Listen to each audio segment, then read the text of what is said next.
4 o'clock na pala. Ang bilis ng oras, no? Malapit na mag-5. Okay, sign out.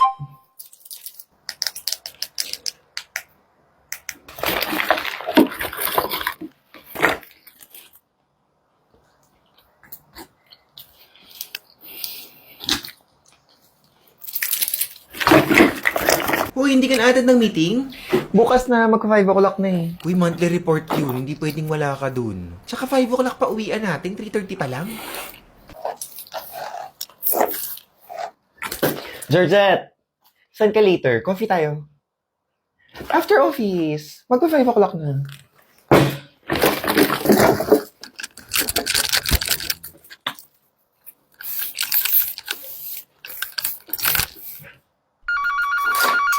Hello?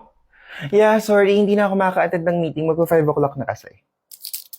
Yeah, pero mag-5 o'clock na eh. So, hindi naman ako employee of the year. So, yeah. Tomorrow na lang. Bye.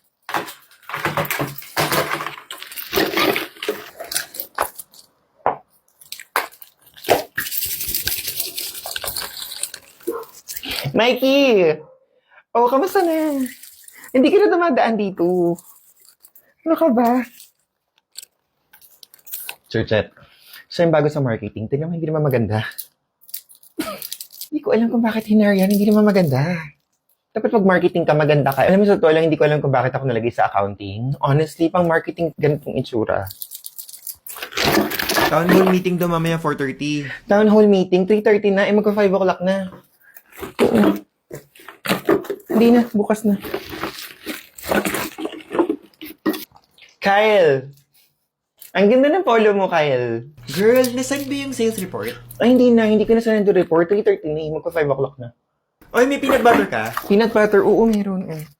Balik mo na lang bukas. Uwian na kasi 3:30 na. Mag-5 o'clock na. Oh, sige. Kunin mo na.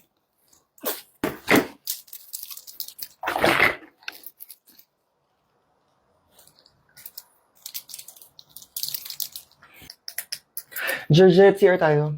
3:30 na eh.